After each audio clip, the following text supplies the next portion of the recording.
हम अपनी ज़िंदगी में जब किसी नए काम की शुरुआत करते हैं तो हमसे बहुत सी गलतियां होती हैं। लेकिन कई बार ऐसा भी होता है कि सब कुछ सही रहता है। लेकिन कुछ लोग ऐसे भी होते हैं जो बार बार होने वाली गलतियों की वजह से हार मान लेते हैं। उन्हें ये लगने लगता है कि जिस काम में वो असफल हो रहे हैं वो काम करना उनके वश से बाहर है। लेकिन जो लोग अपनी गलतियों से सीखना जानते हैं वो कभी हार नहीं मानते, बेशक वो काम करने के तरीके को बदल देते हैं। हमें ये बात कभी नहीं भूलनी चाहिए कि किसी भी नए काम की शुरुआत कभी भी आसान नहीं होती और वक्त के साथ साथ हम सब कुछ सीख भी जाते हैं। हमें अपने आप पर विश्वास होना चाहिए कि हम जो काम कर रहे हैं उसमें हमें सफलता अवश्य मिलेगी। अगर हम कुछ नया सोच सकते हैं तो बेशक हम उसे कर भी सकते हैं, लेकिन उसके लिए हमें खुद पर विश्वास होना बहुत जरूरी है। शुरुआत में ही हर कोई सफल नहीं हो जाता। जो लोग अपने असफलता से कुछ सीखते हैं वे जिंदगी में बहुत आगे तक जाते हैं, और जो लोग अपने असफलता की वजह से पीछे हट जाते हैं वो लोग कभी आगे नहीं बढ़ पाते। हमें पता होना चाहिए कि सफलता के साथ साथ असफलता भी जुड़ी होती है। जब भी असफलता हमको चारों तरफ से घेर लेती है तो उस समय हमको आगे बढ़ने के लिए मोटिवेशन की जरूरत होती है, क्योंकि बिना मोटिवेशन के हम परेशानियों और कठिनाइयों में उलझ कर ही रह जाते हैं और हमको कोई रास्ता नजर नहीं आता है। श्री कृष्ण कहते हैं, यदि आप जीवन में आगे बढ़ना चाहते हैं और सफलता को हासिल करना चाहते हैं तो आपके जीवन में लक्ष्य का होना बहुत ही जरूरी है, क्योंकि बिना लक्ष्य के आप अपने समय को बर्बाद करते हैं और आप किसी भी कार्य को बेहतर ढंग से नहीं कर पाते। यदि आप अपने लिए सही लक्ष्य का निर्धारण करते हैं तो आप अपने समय का बेहतर ढंग से सदुपयोग करते हैं, सफलता को प्राप्त कर सकते हैं। अगर आपने अभी तक अपने लिए कोई लक्ष्य नहीं निर्धारित किया है तो आज से ही अपने लिए एक लक्ष्य का निर्धारण करें और उस लक्ष्य को हासिल करने के लिए पूरी कोशिश करें।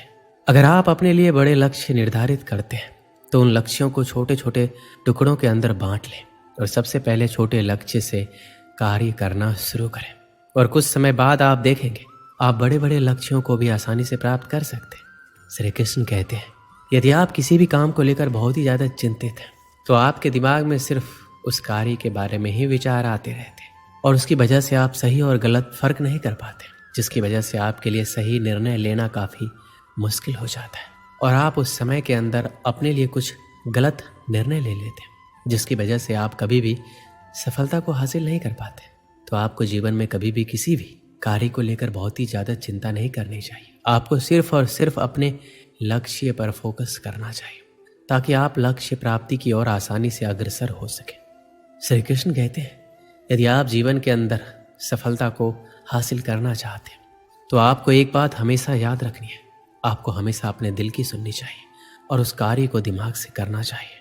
जबकि बहुत से लोग दिमाग की सुनते हैं और दिल से कार्य करते हैं, जिसकी वजह से उनको हमेशा परेशानियों का सामना करना पड़ता है। जब आप अपने दिल की बात सुनते हैं और किसी भी कार्य की शुरुआत करते हैं तो आप उस कार्य के अंदर अपना 100% लगा देते हैं, और यदि आप किसी कार्य के अंदर अपना 100% लगाते हैं तो आपको एक ना एक दिन सफलता जरूर मिलती है। ज़्यादातर लोग दूसरों के डर की वजह से कभी भी अपने दिल की बात नहीं सुन पाते और हमेशा ऐसे कार्य करते हैं जो उनको कभी भी खुशी नहीं देते, और ऐसे कार्य करने चाहिए जो आपको लंबे समय तक खुशी दे सके।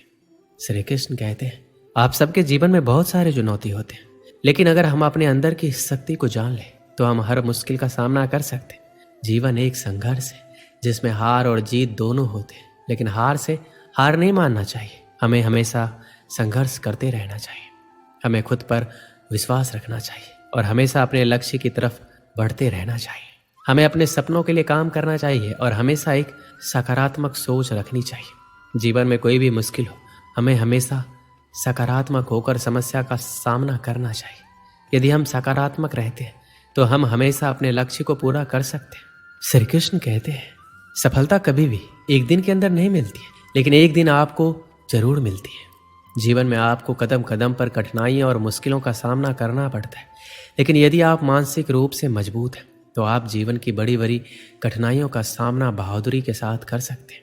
जीवन में यदि आपके सामने कितनी भी बड़ी मुश्किल क्यों ना आए, आपको सिर्फ एक बात याद रखनी है और आपको बोलना है कि कोई भी मुश्किल और कठिनाइयाँ और समस्या मुझसे बड़ी नहीं है। जिंदगी में हर इंसान के जीवन में एक ऐसा समय आता है जब उसको लगता है कि अब सब कुछ खत्म हो गया है, तो उस समय यदि आपके अंदर आगे बढ़ने की हिम्मत होती है तो ही आप सफलता के शिखर को छू पाते हैं। अगर आप एक छात्र हैं, असफल हो जाते हैं, तो इसका ये मतलब नहीं है कि दोबारा प्रयास ना करें।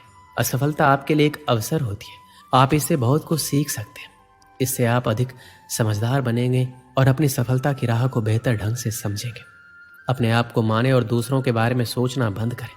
अपने आप को उन सफल लोगों से तुलना ना करें जो आपकी उम्र से कई गुना ज़्यादा सफल हो चुके हैं।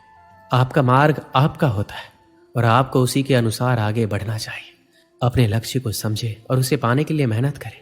लक्ष्य स्पष्ट होना चाहिए और उसके लिए आपके पास एक योजना होनी चाहिए। सफल होने के लिए आपको अपने आप पर भरोसा होना चाहिए। आपको अपनी क्षमताओं पर विश्वास होना चाहिए। आपके पास साधन ना होने की वजह से आप असफल नहीं हो सकते। आपकी सफलता आपके अंदर होने वाले विश्वास पर निर्भर करती है। और अंत में मैं ये कहना चाहूँगा कि आप सफल हो सकते हैं। आपकी सफलता आपके उत्साह, मेहनत और विश्वास पर निर्भर करती है। अपनी सोच और कार्यों में सकारात्मक रहें और अपने लक्ष्य की ओर अग्रसर रहें। बहुत समय पहले की बात है। भारत के सुदूर दक्षिण में एक छोटा सा राज्य स्थित था। राजा द्वारा राज्य का संचालन शांतिपूर्वक हो रहा था। एक दिन अचानक उसे खबर मिली कि एक बड़े राज्य की सेना की एक बड़ी टुकड़ी उसके राज्य पर आक्रमण के लिए आगे बढ़ रही है। वो घबरा गया क्योंकि उसके पास उतना सैन्य बल नहीं था जो उतनी बड़ी सेना का सामना कर सके। उसने सेनापति को बुलाया। सेनापति ने पहले ही हाथ खड़े कर दिए। वह बोला, महाराज, इस युद्ध में हमारी हार निश्चित है। इतनी बड़ी सेना के सामने हमारी सेना टिक नहीं पाएगी, इसलिए इस युद्ध को लड़ने का कोई औचित्य नहीं है। हमें अपने सैनिकों के प्राण गंवाने के बजाय पहले ही हार स्वीकार कर लेनी चाहिए। सेनापति की बात सुनकर राजा बहुत निराश हुआ। उसकी चिंता और बढ़ गई। उसे समझ नहीं आ रहा था कि क्या करें क्या ना करें। अपनी चिंता से छुटकारा पाने के लिए वह राज्य के संत के पास गया। संत को उसने पूरी स्थिति से अवगत कराया और बताया कि सेनापति ने युद्ध के पहले ही हाथ खींच लिए है। यह सुनकर संत बोले, राजन, ऐसे सेनापति को तुरंत उसके पद से हटाकर कारागृह में डाल देना चाहिए। ऐसा सेनापति जो बिना लड़े हार मान रहा है, उसे सेना का नेतृत्व करने का कोई अधिकार नहीं है। किंतु गुरुवर, यदि मैंने उसे कारागृह में डाल दिया तो सेना का नेतृत्व कौन करेगा? संत बोला, राजन, तुम्हारी सेना का नेतृत्व मैं करूंगा। राजा सोच में पड़ गया कि संत युद्ध कैसे लड़ेंगे। उसने कभी युद्ध नहीं किया, किंतु कोई विकल्प ना देख उसने संत की बात मान ली और अपनी सेना का सेनापति बना दिया। सेनापति बनने के बाद संत ने सेना की कमान संभाल ली और सेना के साथ युद्ध के लिए तैयार कर दिया। रास्ते में एक मंदिर पड़ा। मंदिर के सामने संत ने सेना को रोका और सैनिकों से बोला, यहाँ कुछ देर रुको, मैं मंदिर में जाकर ईश्वर से पूछ कर आता हूँ, हमें युद्ध में विजय प्राप्त होगी या नहीं। ये सुन सैनिकों ने चकित होकर पूछा, मंदिर में तो भगवान की पत्थर की मूर्ति है, वह कैसे बोलेगी? इस पर सेना की कमान संभाल रहे संत ने कहा, मैंने अपनी सारी उम्र दैवीय शक्तियों से वार्तालाप किया है, इसलिए मैं ईश्वर से बात कर लूंगा। तुम लोग यही रुककर मेरी प्रतीक्षा करो। ये कहकर संत मंदिर में चले गए। कुछ देर बाद जब वापस लौटे तो सैनिकों ने पूछा, ईश्वर ने क्या कहा? संत ने उत्तर दिया, ईश्वर ने कहा, यदि रात में इस मंदिर में कोई प्रकाश दिखाई पड़े तो हमारी विजय निश्चित है। पूरी सेना रात होने की प्रतीक्षा करने लगी। रात हुई, मंदिर में उन्हें प्रकाश दिखाई पड़ा। यह देख सेना खुशी से झूम उठी। उन्हें विश्वास हो गया कि अब वो युद्ध जीत लेंगे। उनका मनोबल बढ़ गया और वो जीत के मंसूबे से युद्ध के मैदान में पहुंचे। युद्ध 21 दिन चला। सेना जी जान से लड़ी, फलस्वरूप उनकी विजय हुई। विजयी सेना के वापस आते ही फिर वही मंदिर पड़ा। तब सैनिकों ने संत से कहा, ईश्वर के कारण हमारा विजय हुआ है, आप जाकर उन्हें धन्यवाद दिए आए। संत ने उत्तर दिया, इसकी कोई आवश्यकता नहीं है।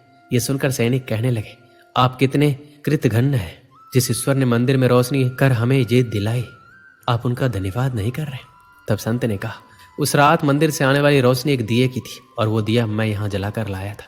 दिन में तो वो रोशनी दिखाई नहीं पड़ी, किंतु रात होते ही दिखाई देने लगी। दिए की रोशनी देखकर तुम सबने मेरी बात पर विश्वास कर लिया और युद्ध में विजय हमारी हुई।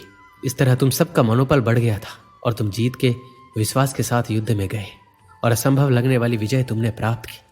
इस कहानी से हमें क्या सीख मिलती है? खुद पर विश्वास रखो और परिश्रम करते रहो। विश्वास की विजय होगी। हमारी सोच ही आगे चलकर वास्तविकता का रूप लेती है, इसलिए हमें अपनी सोच पर ध्यान देना चाहिए। सदा सकारात्मक सोचें ताकि सकारात्मक परिणाम मिले। दोस्तों, इस वीडियो में बस इतना ही। मिलते हैं अगली वीडियो में। अपना